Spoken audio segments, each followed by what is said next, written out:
All right, for the next item, we have a strategic plan update. Another item you've seen quite a bit of as we've developed our next strategic plan, which will take us from 2025 to 2030, and we close out Destination 2025. All right, well, wonderful. So today, Madam Chair, board members, and Dr. Cashwell, Dr. Hinton is going to give us an update on our strategic planning efforts that started in the fall of 2023. After a thorough year-and-a-half plan development process with many opportunities for input and feedback, we are thrilled to be sharing the final version and to be asking for school board approval of the plan at tonight's meeting. As you know, the school division's current strategic plan will expire at the end of this school year. When we started developing our new plan, the goal was to build on the successes of Destination 2025 and continue driving our progress forward. We recognize that the plan's success would depend on the collaborative efforts from students, staff, families, and the community, reflecting our shared aspirations and needs. Since the fall of 2023, we have actively engaged the community to refine our vision, mission, and core values. We organized numerous focus groups and gathered insights through surveys to identify our strengths and areas for growth.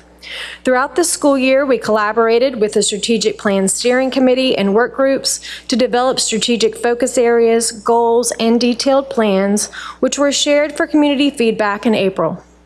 This evening, we will seek school board approval for the proposed Henrico County Public Schools Strategic Plan 2025-2030, followed by a launch of the new plan to our school leaders and community during the summer. The plan development process involved extensive input and feedback from various groups. Initial insights were gathered from focus groups on the division's purpose and values, and broader community input was gathered through our annual surveys. Throughout the school year, the Strategic Plan Steering Committee and work groups refined the plan's components, identified focus areas and goals, and developed strategies and measures of success.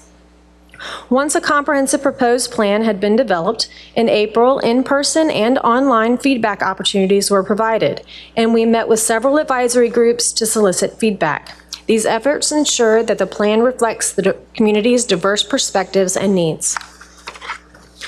The proposed plan was available for public comment from April 10th through the 25th, and a summary report of the feedback is available in board docs. The excerpts shown on this slide are just a few highlights from the feedback received. Some of the feedback noted that the vision, mission, and core values are clear and focus on students' equity and belonging. Teachers also appreciated the inclusive message. Regarding focus areas and goals, there was strong support for preparing students for both academic and non-academic challenges, excitement about the focus on individualized pathways, and positive feedback on the learning environment and the inclusion of mental and emotional health.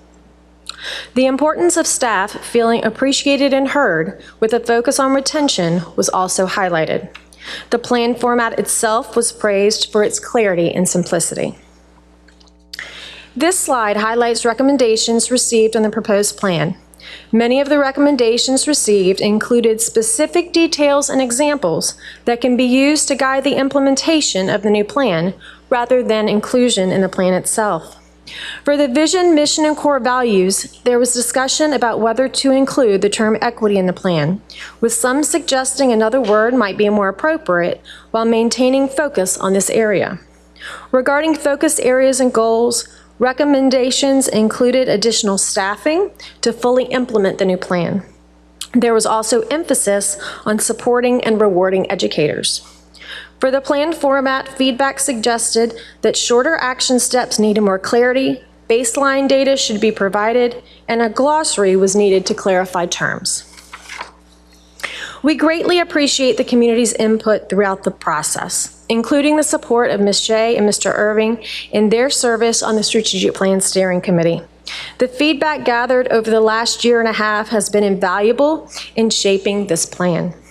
Since sharing the draft in April, we have made several changes, including incorporating clarifying language where needed and adding a glossary to help clarify terms used throughout the plan. Additionally, we will share the collected feedback with division leaders as they develop implementation plans, ensuring they are aware of the community's input and can integrate it into their work. This feedback will also be used to inform our communications about the progress of the plan, fostering transparency and ongoing engagement.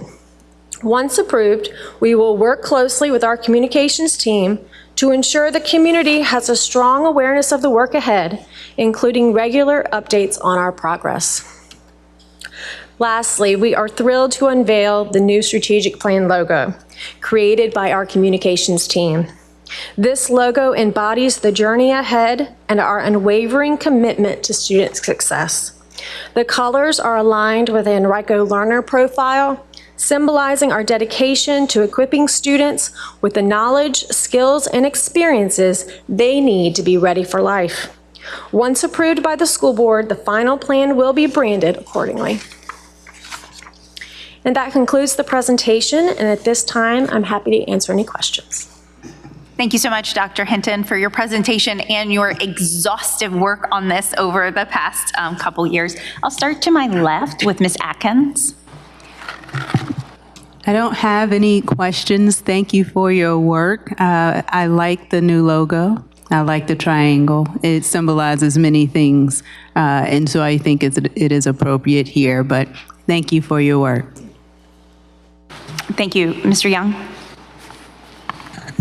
Thank you, Dr. Hinton, as well, for the work. I've seen everything that everyone has put into this over a year and a half, so I'm excited to vote on this evening. And I did read that comment, should we have equity in the plan? And I see equity as a core value, so I'm glad we were intentional enough and bold enough in this time frame to keep that as part of our core values at HCPS. So I'm excited about this evening. Thank you.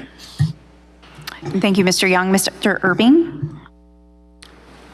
Yes, thank you for the presentation. I was very glad to have been a part of this committee and seen this kind of go through the process and be involved with it. It was a wonderful experience. I did see, and I did like in the implementation considerations in the focus areas and goals, something that I have set up here previously, the commitment to lowering class sizes by increasing teacher allotments per school and trying to set that at a given classroom level that we're wanting. However, I did not see that make it into the plan itself. So would you like to just note that that's something that I would like in there? I do think that's important for us to be constantly striving to, effectively ensure that our core competencies, especially in secondary, are not going above a certain size and setting our staffing levels at those, to create those appropriate class sizes. Otherwise, I think everything's great. I would, echo what my colleague, Mr. Young, said about equity. I think it's important for that to be included. It's a core value. It's something we believe in, and we should never shy away from that. But yeah, everything else is great, and thank you for all of this. Thank you, Mr. Irving. Ms. Kinsella? Yes, I concur with my colleagues, and I hear you on the lowering of class sizes. I believe that's also in our public comment feedback as well today, and I know it's something that each of the board members have spoken about. Do we feel, and I know the process over the past year and a half has been exhaustive, but do we still feel confident, even though just 141 individuals participated in the community survey? Do we feel that justifies moving forward and approving it, that we truly have heard from our community? I mean, and again, going back to the slide that shows how many focus groups and committees and just how exhaustive the process was. If you could just speak to your confidence level. So throughout the year and a half process, it hasn't just been a one and done feedback opportunity, right? So we've had multiple opportunities to engage in focus groups with our advisory committees, our superintendent committees. We've had several iterations of surveys. So this one has not been the only one. We've collected input through our annual survey. We had a survey back in December to collect input on our core values there and our vision and our mission. And then we gathered input again this spring in both the form of meeting again with some of our advisory committees as well as that survey. So while that survey didn't have a lot of responses, there were multiple opportunities throughout the process to engage. Okay. And I'd just like to highlight how it's just the language in it is, I appreciate the glossary of terms, response to feedback, but also the language being used is easy to understand, which came specifically from our superintendent student advisory committee, that the students basically said, hey, it needs to be, this document is not something that any student would want to read, and just the readability of it. So thank you. Madam Chair. Thank you, Ms. Kinsella. Again, I just want to thank you, Dr. Hinton and Ms. Coy, for your exhaustive work with this, and as well as Dr. Cashwell's commitment to this strategic plan. I know in slide 7, you gave a little bit of ways you responded to feedback, but to be honest, that doesn't even really begin to touch how many things you have adjusted with feedback. It has been iterative, meaning you took it out there, you took it to committees, you heard feedback, you adjusted it, you took it back out, you heard more input, you adjusted it. It's been a continual draft being edited and being responsive, again, the word responsive, like we talked about with the calendar and some other things, being responsive to staff feedback and parent feedback and student feedback. And I don't think there's one stakeholder group that you did not touch multiple times. And while some people may not have been, all stakeholders were represented in all of the focus groups and the committees, but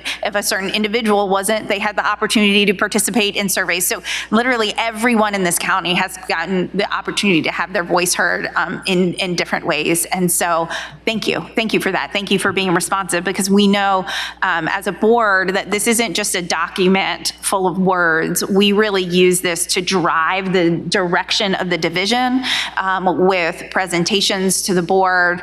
Dr. Cashwell has been very intentional the past at least 5 years on showing how each item brought forth in the budget or other updates aligns with our strategic plan and is driving towards those goals that we've all agreed to. And so this is truly an important document.